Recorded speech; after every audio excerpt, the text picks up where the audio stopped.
कपालभाती।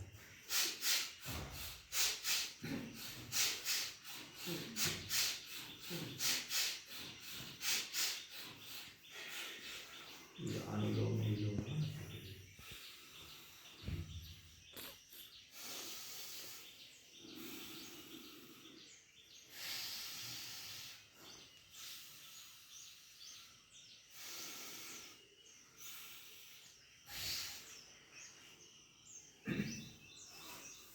తెలుగుపాటి వేయగలిగిన వాళ్ళు ఈ ఆసనాలు కూడా ముందు వేయాలి. ముందు ఫిజియోథెరపీ ఎక్సర్సైజ్, వేళ్ళు మూమెంట్ చేయాలి. ఏళ్ళకు వీటికి సంబంధం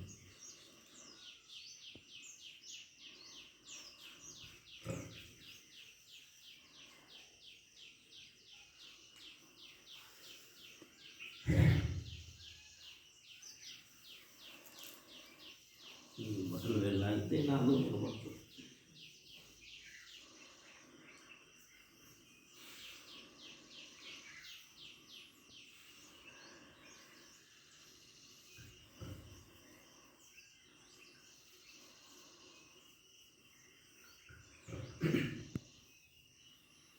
మహాబలం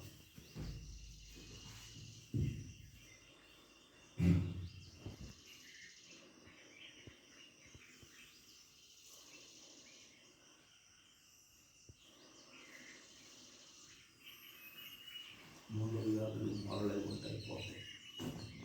మలద్వారంలో మడం పెట్టాలి.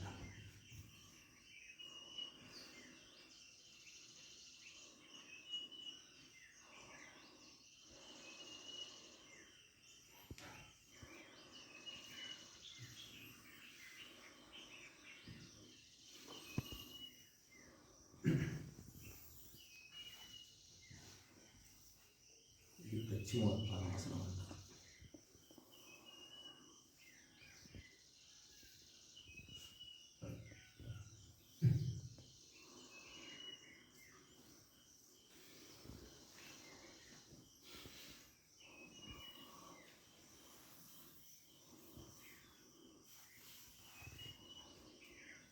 ఇది పద్మాసనం ధ్యానంలోనే చేసుకోవచ్చు.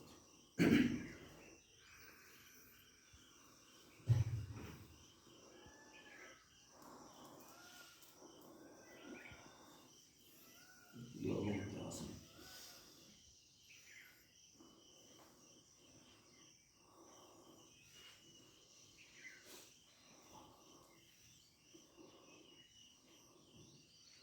ఇది వాళ్ళు వేసుకోవచ్చు.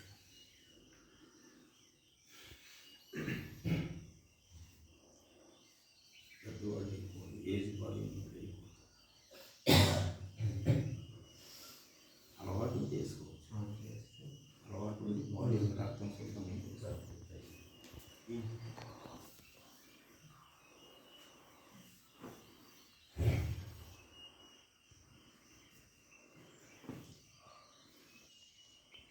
సర్వాంగాసనం.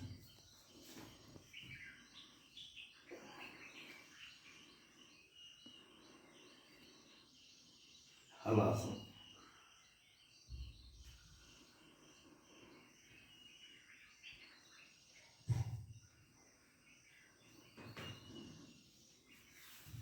ప్రతి ఆసనానికి మధ్య రిలాక్స్ విశ్రాంతి.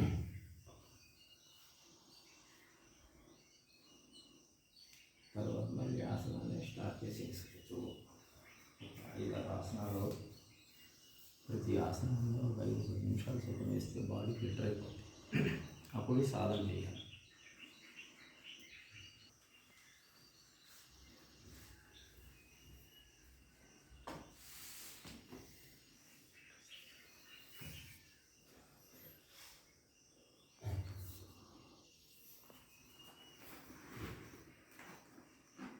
సులభంగా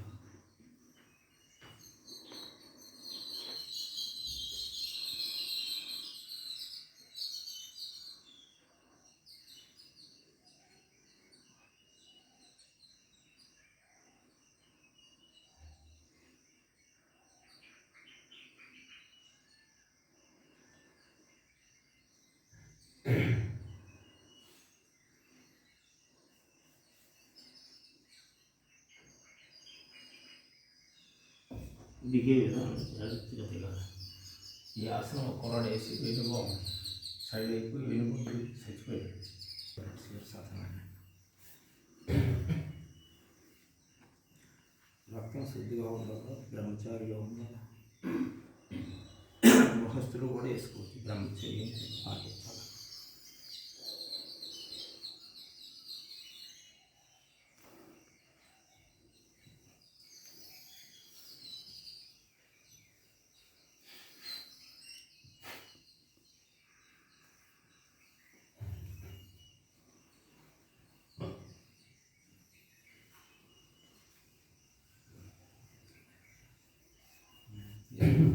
ఏదైనా అడుగుతారా? అడగండి.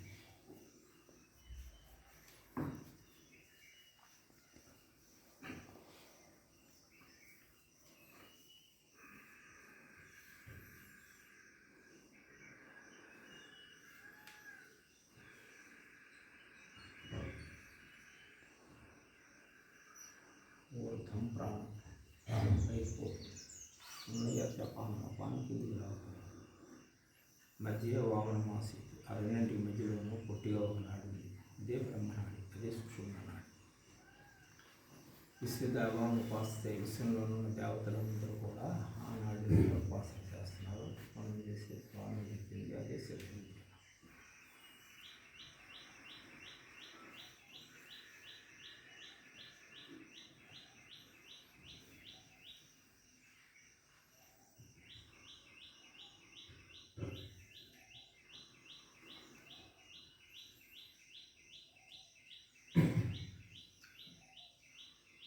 ప్రాణాయామం సిద్ధవిద్య చేసేటప్పుడు దీన్ని వ్రతము, అశ్వము, దీర్ఘము అని 3 విధాలుగా ఉంటాయి.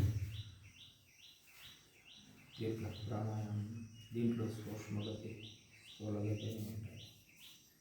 సూక్ష్మగతి అన్నది అసలు ప్రాణాయామం, స్థూలగతి ఇవన్నీ ఆసనాలు.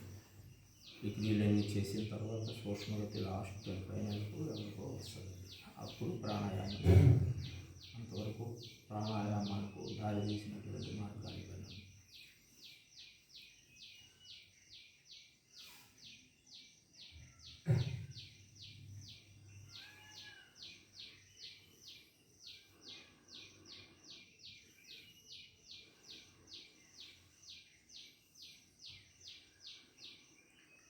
ముఖనాసికయోర్ మధ్య ప్రాణం సంచరితే సదా. నాసికానికి ముఖంలోనూ సదా ప్రాణం సంచారం చేస్తుంది. ఉత్తరగీతలు చెప్తున్నారు స్వామి. ఆకాశం పిబతి ప్రాణం. ఆకాశతత్వంలో ఈ ప్రాణం సాధన చేసి ఎవరైతే ఆకాశతత్వం లయం చేసేస్తారో, కుంభించిన వాయువుని భక్షిస్తారో, సజీవం జ్ఞానజీవత. జీవుడు ఎక్కడున్నాడని అడిగారు ఉత్తరగీతలు. అప్పుడు జీవుడు లేడు. ఆకాశతత్వంలోకి వెళ్ళి కుంభించిన వాయువుని భక్షిస్తాడు.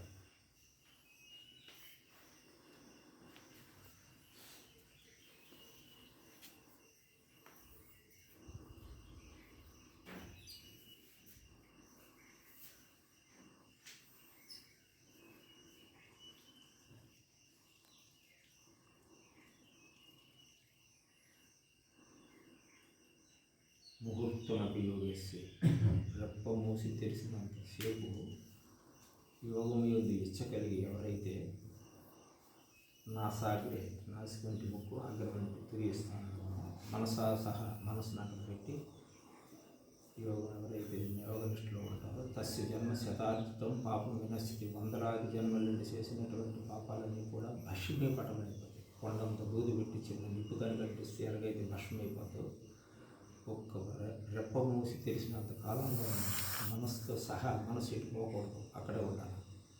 తస్య జన్మ శతార్జితం 100,000 జన్మలను చేసిన పాపాలన్నీ కూడా భస్మీపటం అయిపోతాయి అని చెప్పి ఉత్తరగీత.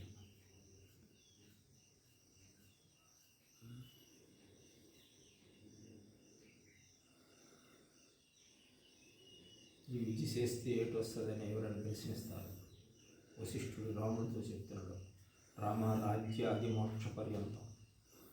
రాజ్యము కడపడమైనటువంటి మోక్షము, సమస్త యావ సంపద, అన్ని సంపదలు ఇటువాడి చుట్టూ తిరుగుతాడు. దేహ అనిల విధేయత్వ సాధ్య సర్వస్వరాలు. ఈ దేహంలో ఉన్నటువంటి అనిలం అంటే ప్రాణవాయువుని ఎవడైతే స్వాధీనం చేసుకుంటాడో వాడికి సాధ్యం కానిదంటూ ఒకటి లేదు రామాని వశిష్ఠుడు అని చెప్తున్నారు. అనలము అంటే అగ్ని, అనిలము అంటే ప్రాణవాయువు. ప్రాణవాయువు స్వాధీనం ఇక వాయువు అంటే గుర్రం మీద కూర్చొని స్వారీ చేస్తాడు. వాడు ఆడేదాట పాడేదాట.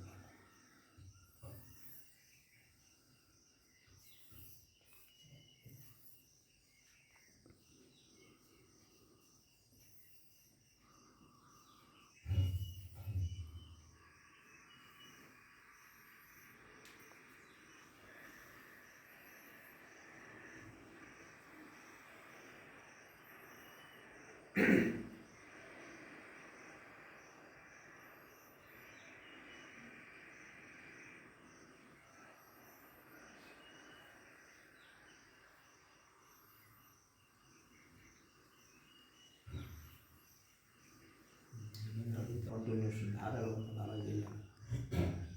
సూక్ష్మగతి శాస్త్రాలను ఇక్కడ పళ్ళ భాగం అనేది 0 అయిపోవాలి. అది సూక్ష్మగతి. అప్పుడు అది ప్రాణాయామం.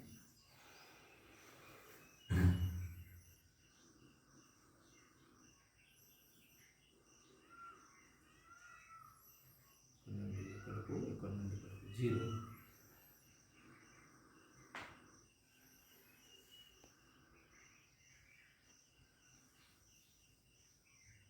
అసలు ప్రాణాయామం అనేది అప్పుడు జరుగుతుంది. ఇవన్నీ మనం చేసేది స్థూలగతి, అది సూక్ష్మగతిలోకి జరుగుతుంది. ప్రశ్న ఏదైనా అడుగుతారా? స్వామి, పరమాత్మ గొప్పవాడ, జ్ఞానం గొప్పవాడ? జ్ఞానమే పరమాత్మ, పరమాత్మ జ్ఞానం. జ్ఞానాదేవత కైవల్యం అన్నారు కదా. భగవంతుడు అంటే పరమాత్మ అంటూ వేరు లేదు. జ్ఞానమే సర్వకర్మకిలం పార్త జ్ఞానైన పరిసమాప్తిత అన్నారు కదా. సర్వకర్మలు కూడా జ్ఞానంలో పరిసమాప్తి చెందుతాయి. ఇప్పుడు మనకు జ్ఞానం ఉందే లేదా? దానికి రూపం ఉందా? అన్నీ ఉన్నాయి లేవా? That is a God. అలా గాడ్ అంతా ఈశ్వర స్వరూపం. ఇన్స్ట్రుమెంట్స్ అన్నీ ఒకేలా ఉన్నాయి. అడ్జస్ట్మెంట్లో ఆయా జీవుల సంస్కారాన్ని బట్టి డెవలప్మెంట్లు అనేది తెలుసుకుంటున్నాను. పరమాత్మ వేరు, జ్ఞానం వేరు కాదు. పరమాత్మ ఉపాసన చేస్తే జ్ఞానం వస్తుంది. జ్ఞానమే పరమాత్మ. పరమాత్మ వేరు, జ్ఞానం వేరు కాదు. ఈరోజు సృష్టిలో అందరూ కూడా అన్ని దేవత ఆరాధన చేస్తున్నారు. అంటే కోరిక చేత మనసులో ఏదో కోరిక, ఇల్లు కావాలి, ఇల్లు కావాలి, ధనం కావాలి, వస్తువులు కావాలి, ఏదో ఒకటి అన్ని దేవతల్ని ఆరాధన చేస్తారంటే తనకంటే ఒక దేవీ దేవత ఉందని ఆరాధన ఎవరైతే చేస్తారో బృహదారణ్యక ఉపనిషత్తులు ఏం చెప్పారంటే అదియో అన్య దేవత ఉపాస్తే తనకంటే అన్యంగా ఒక దేవీ దేవత ఉందని ఎవరైతే ఆరాధన చేస్తారో స దేవానాం అటువంటి వాళ్ళ దేవతలు యథా పసిగా తెలుసుకుంటారు. అందరూ ఎగిరిపోయినారు. చెట్లు పొలం బృహదారణ్యక దశోపనిషత్తులు ఉపనిషత్తు అందులో మంత్రం ఇది, అందులో శ్లోకం. అదియో అన్యదేవత ఉపాస్తే తనకంటే అన్యంగా ఒక దేవి దేవత ఉందని రామకృష్ణ పరమహంస గారు ఖండింపబడ్డారు. ఇక్కడ అన్యంగా ఉందని ఎవరైతే చేస్తున్నారో స దేవానాం అటువంటి వారిని దేవతలు యథాపశరేవం పసిగా తెలుసుకుంటారు. అందరూ ఖండింపబడ్డారు. అంటే కామ్యకర్మలు, వేదాలన్నీ కూడా కామ్యకర్మలు, కోరికతో దూషితమైన కర్మలు చేస్తున్నారు. వీడికి కింద జన్మలో ఏదో చేసుకోవాలి, ఆ బ్యాలెన్సింగ్ పెట్టి వచ్చింది. దాంతో తృప్తి పొందలేకపోతున్నాడు. తృప్తి పొందక అది కావాలి, ఇది కావాలా, ధనేషణ పుత్రేషణ యశనత్రైవులు. ఈ కొండ చిల్లులు పడిపోయింది. 3 చిల్లులు, తమోగుణ, రజోగుణ, సత్వగుణ, ధారేషణ, ధనేషణ, పుత్రేషణ. అందుకు శవం పేసి శవనాన్న మీద పెట్టి కొండతో నిండా నీళ్ళు వస్తాడు కొడుకు. అలా చాకులు గొడ్డలు పట్టుకుని 3 సిల్లులు పెడతారు. ఆ 3 సిల్లుకి పడేస్తారు. దుబ్బినంటే పగిలిపోతుంది. ఇదే ఘటన. ఆ 3 సిల్లులే ధారేషణ, ధనేషణ, పుత్రేషణ. ఇది జీవుడు, ఇది పరమాత్మ. వీళ్ళతో ఫ్రెండ్షిప్ చేశాడు, మర్చిపోయాడు. తనలోంచి వచ్చి మర్చిపోయాడు. వీళ్ళతో ఫ్రెండ్షిప్ చేశాడు. ఇప్పుడు వీళ్ళు వదిలేసి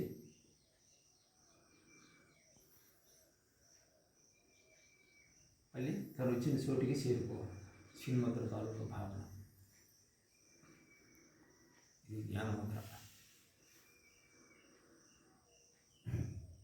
భూషరి, కేసరి, షణ్ముఖి, శ్యాంభవి అని అంతఃకేసరి పంచముద్రలు ఉంటాయి. పంచముద్రలో అంతఃకేసరి మనం చేస్తున్నాం. షణ్ముఖి మంత్ర,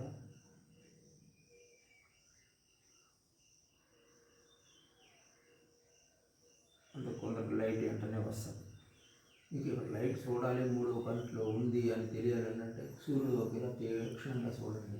8, 9 కళ్ళు మూయండి, లైట్ వస్తుంది. షణ్ముఖి మంత్రంలో వస్తుంది. శాంభవి మంత్రం అంత మూసి అర్థం, మూసిరి ముద్ర కళ్ళు మూసారు పూర్తిగా. మంచి ముద్రలు మనం చేసేది అంతా చేసి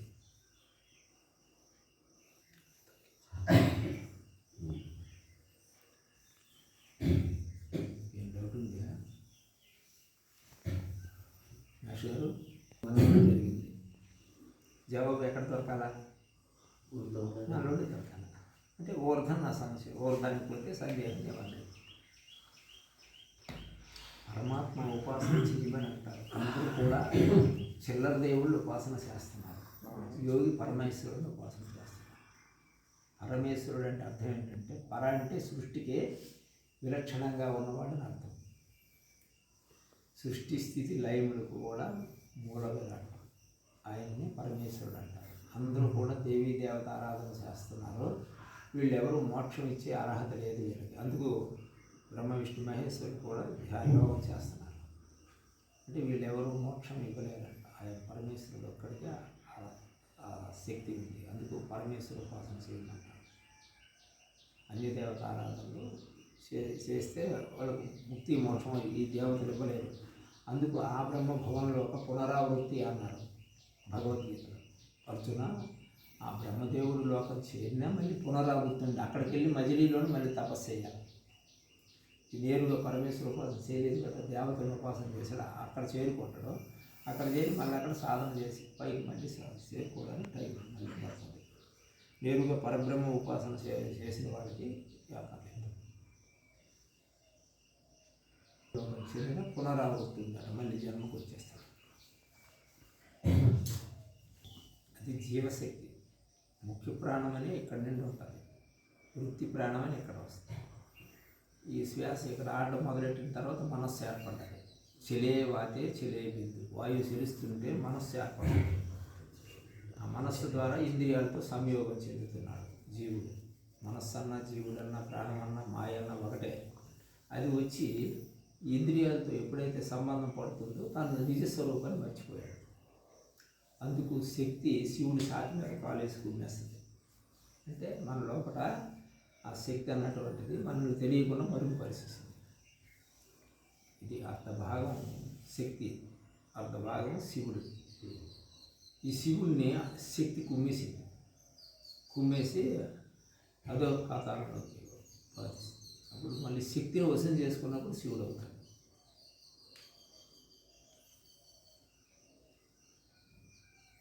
స్వామి, ఈశ్వరుడు, విష్ణు, బ్రహ్మ, ఆంజనేయ స్వామి వాళ్ళు కూడా సాధన చేస్తారు, సాధన ముద్రలాగా అనిపిస్తారు. వాళ్ళు కూడా సాధన చేస్తున్నప్పుడు జపం చేస్తున్నట్టుగా అనిపిస్తారు. వాళ్ళు సాధన చేస్తాను అనిపించడం ఏంటి? సాధన చేసి గొప్పలు అయ్యారు. మనమేమో ఇప్పుడు జీవైక్యం కావాలి, జీవుని పరమాత్మను ఐక్యం చేయాలని మనం అనుకుంటున్నాము. మరి వాళ్ళు కూడా జపం చేస్తారు. దేని గురించి? వాళ్ళు కూడా జపం చేస్తారు కదా. అవును, చేశారు. చేసి గొప్పలు అయ్యారు. వాళ్ళు యోగులయ్యారు. ఈశ్వర తత్వాన్ని తెలుసుకున్నారు. వాళ్ళు కూడా సాధన చేసి ఈశ్వర తత్వాన్ని పొందారు. వాళ్ళు దేవుళ్ళే కదా, మళ్ళీ జపం ఎందుకు చేస్తారా? మళ్ళీ చెప్ప వాళ్ళు దేవుడు కాదు, వాళ్ళు దేవతలు. 33 కోట్ల దేవతలు అంటారే, దేవుడు పరమేశ్వరుడు ఒక్కడే దేవుడు. వీళ్ళందరూ దేవుడు కాదు, వీళ్ళంతా దేవతలు. ఇప్పుడు మనకు ప్రైమ్ మినిస్టర్ ఉంటాడు, మొత్తం ఆయన ప్రైమ్ మినిస్టర్ ప్రధాని ఇండియాకి. ఇక్కడ రాష్ట్రపతి ఉంటారు, ఉప మంత్రులు ఉంటారు. అలాగే వీళ్ళంతా కూడా ఈ రాజ్యాంగం లాగా దేవి దేవతలు, వీళ్ళ దేవతలు ఇవన్నీ ఉంటాయి. ఇది ప్రణాళిక, ఈశ్వరుడు ప్రణాళిక. వాళ్ళే దేవుడు. తల్లి చేయాలి. మహావిష్ణువు, కృష్ణ, శివుడు, బ్రహ్మ అందరూ ధ్యానం చేస్తున్నారు. ప్రాణోహి బ్రహ్మ. బ్రహ్మ అంటే ఎవరు? ప్రాణమే బ్రహ్మ. ప్రాణోహి విష్ణువు, ప్రాణమే విష్ణువు. ప్రాణో హి రుద్ర, ప్రాణమే రుద్రుడు. సర్వం ప్రాణమయం జగత్. జగత్ ఏటుంది? ప్రాణమే ఉంది. అందుకు 4 అంగుళాలు 3 అంగుళాలు ఫోన్ పట్టుకొని అలా అంటే అమెరికా దేశం కూడా వెళ్ళిపోతుంది. ఏంటి కదా, అందులో ఏదో ఒక ధాతువుని కనిపెట్టారు. ఈ శబ్ద తరంగాలు ఉన్నాయి కదా, అంటే రిలీజ్ చేసుకొని ఆ శబ్ద తరంగాలు రిలీజ్ అవుతుంది. ఏంటి విచిత్రం? అందుచేత భగవంతుడు సర్వత్రా ఉన్నాడు. వాయువు ఎక్కడ ఉందని చెప్తాము? భగవంతుడు అంతటా ఉన్నాడు. సదా సర్వగతోపి ఆత్మ. ఆత్మ ఎక్కడుందనంటే శంకరాచార్య వారు ఆత్మబోధలో చెప్తున్నారు. నసర్వత్ర భాష ఉంది కానీ తెలియదు. వాళ్ళు తెలుసుకో సృష్టి రహస్యం బయటపడిపోయినట్టే కదా. సర్వత్రా ఉన్నాడు, ఎవడికి చూసేవాడికి. అందు ఎరడిందు లేడని సందేహం వల్ల శక్తి సర్వోపగొత్తుండి ఎందెందు వెతక చూసినా అందందే కరడు దాన వాగ్రడి కంటేనే భక్త ప్రహ్లాదుడు తండ్రికి చెప్పలేదు. అట్లాగే దృష్టిని జ్ఞానమయంగా మార్చుకొని సృష్టిని బ్రహ్మమయంగా చూసినటువంటి సమాధిలో ఉన్న ఈ యోగీశ్వరుడికి ఈ రహస్యం తెలుస్తుంది. మళ్ళీ మనసు మారిపోతుంటుంది. యోగా చేస్తాం చెప్పుకున్నప్పుడు బాగానే ఉంటాం. అతనికి వెళ్ళబోసరికి కోపాలు, తాపాలు, విష్ణుత్రయములు అన్నీ వేసుకుంటాం. మళ్ళీ మారిపోతుంది, చేంజ్ అయిపోతుంది. ఇంత సాధన కూడా నీటి మీద రాసులో మళ్ళీ మాయకెక్కేస్తుంది. అందుకు బహునాం జన్మనామం, అనేక జన్మలు పెట్టేస్తుందట మనం చేరుకోవడం. ఇది ఎట్లా స్వామి? ఆ? స్వామి అంటే ఒక గారెడి, ఒక గీత గీసాడు స్వామి, గారెడి. అందులో ఉండి పాములు, తేళ్ళు ఏదో అవన్నీ చూపిస్తుంటాడు. అంటే ఆ గీత బయట ఉన్న వాళ్ళకి అంతా గారడి అన్నీ నిజంగా కనబడతాయి. గీతలో గీతలో పోతే అబద్ధం, ఏది కనపడదు. లేదు లేదు, గీతలో పోతే ఏం ఉండదు. అవును, తాను అయిపోతాడు. గీత దాటిపోతే ఇంక లేనిపోయిన గొడవ అంతా వస్తుంది. అన్నీ సృష్టిస్తున్నాడు గీత గీసి, అంత జనం అంతా ఇక్కడ ఉంటే గీత లోపల ఉన్నట్టు లెక్క. మూలాధార ఆరభ్య బ్రహ్మరద్ర పర్యంతం సుషుమ్నా సూర్యభ తన్మధ్య పరమాత్మ వ్యవస్థిత అక్కడ ఉన్నాడు. మంత్రపుష్పం చెప్పలేదు. సబ్రహ్మ సవిష్ణు సరుద్ర అని చెప్పారు. వాడే దివ్య సత్వగుణాలతో బ్రహ్మ మహేశ్వరుడు. అనేక జన్మలు వస్తున్నాయి పోతున్నాయి, ఏదేదో పిల్లలు పుడుతున్నారు. శివస్థానం అంగుష్టి పరిమాణంలో ఉన్నాడు. సంశయాలు ఉంటే అది మూడవ నేత్రం. మూడవ నేత్రం నుండి ఇలా 2 నాడులు పడి ఇలా చూస్తున్నాం. లోపల ఏం జరుగుతుందో మర్చిపోయాం. మరి లోపల ఏం జరుగుతుందో తెలియాలంటే వెనక్కి తిప్పాలి. ఆ వెలుగు, ఈ వెలుగు వెళ్ళి ఆ వెలుగు నుంచి వస్తుంది. అది ఇది ఒకటి అయిపోతుంది.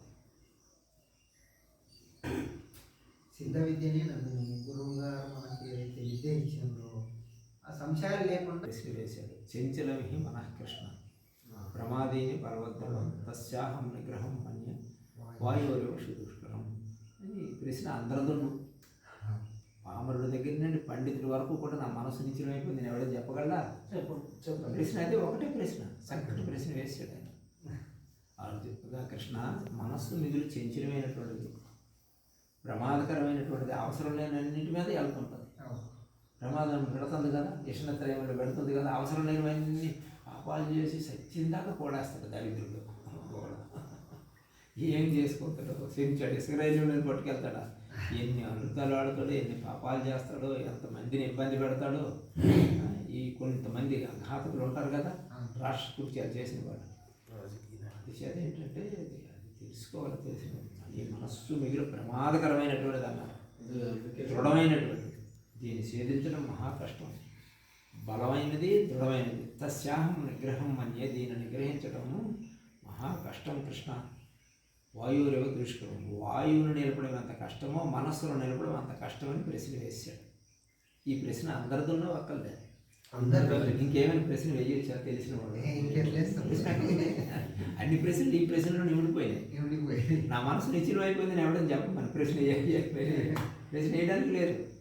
గాలిని నిలపడం అంత కష్టమో మనసును నిలపడం అంత కష్టమో, మహాప్రమాదకరమైనటువంటిది, దృఢమైనటువంటిది, బలమైనటువంటిది. దీన్ని ఎలా నిగ్రహించడం కృష్ణ అని అంటున్నాడు. అంటే అసంశయం మహాబాహు. ఓకే, సందేహం లేదు అర్జున, మీరు అన్నది కరెక్టే. మనోధురిని గ్రహించాలి, మనస్సును నిగ్రహించడం మహా కష్టం అని ఆయన మళ్ళీ ఈయన పక్షాన్ని మాట్లాడుతున్నాడు. కానీ అభ్యాసయుత కౌంతేయ వైరాగ్యం అయిపోయింది కదా.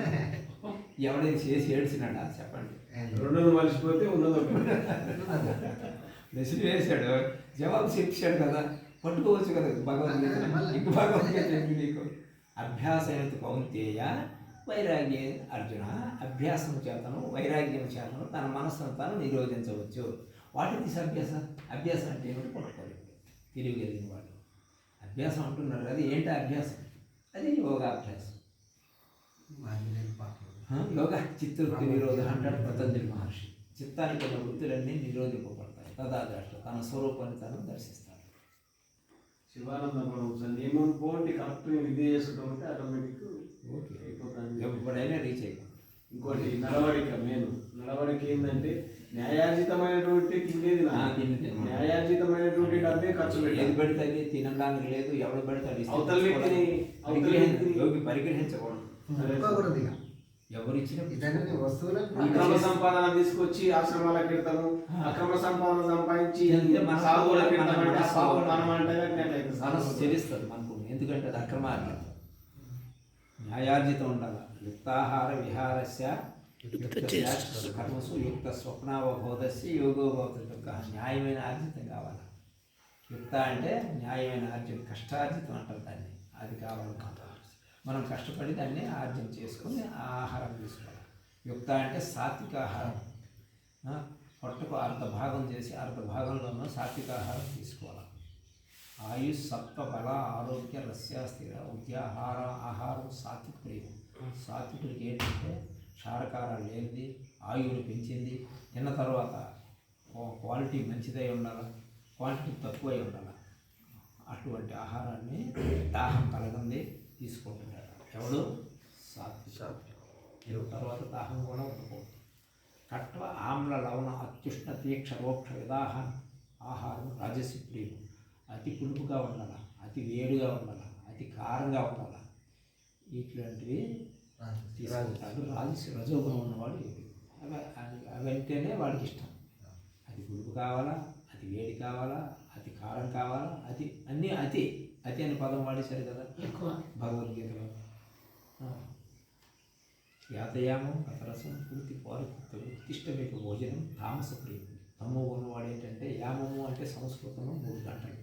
తర్వాత నిలవైపోయింది, మర్నాటికి ఎంగిల్ చేయబడ్డది, ఎవరో తినేసి వదిలేసింది, ఎంగిల్ చేయబడ్డది, చల్లగా అయిపోయి పాసికిపోయి ఉంటే మరి మర్నాటికి ఉంటే వాడు మహా ఇష్టంతో తింటాడట తమో గుణం ఉన్నవాడు.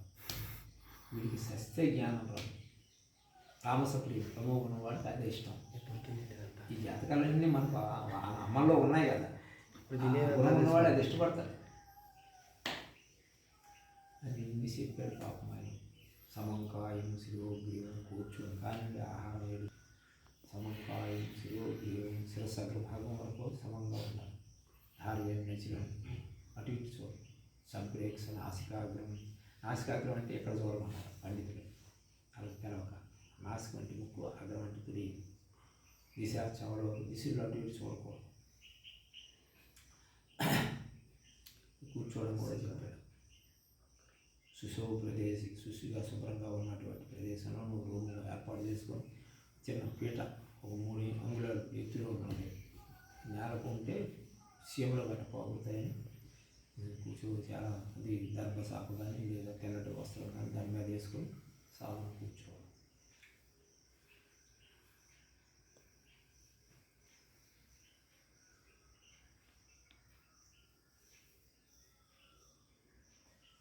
అన్నీ టు జెడ్ వరకు అని చెప్పారు. మనం ఆచరించడం కాదు. శివానంద పరమహంస గారు సింప్లిఫై చేసి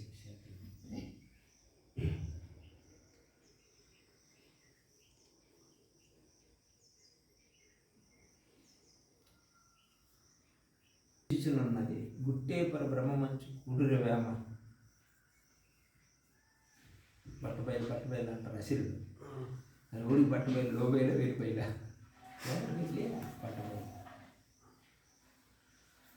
కుహరమునకు వెలుబయలున దహరాకాశము నటించి దత్తము కాదని బట్ట బయలందు చేరుటే బ్రహ్మ విద్య. అప్పుడు వాడు అసిరుడు అవుతాడు. అంతేగాని అసిరుడు అంటే అసురులు తహనాడు బట్ట బయలు వెళ్ళే విద్య తెలియదు కదా వాళ్ళకి. కుహరమునకు వెలుబయలున. కుహరం అంటే చిదాకాశం, మూడో ఆకాశం, బట్ట బయలందు చేరుటే బ్రహ్మ విద్య. మూలం లేని గుర్తిరిగి ఈ శరీరం ఏమీ లేదు. అప్పుడు దీనికి మూలం లేదు, ఈ శరీరం ఏమి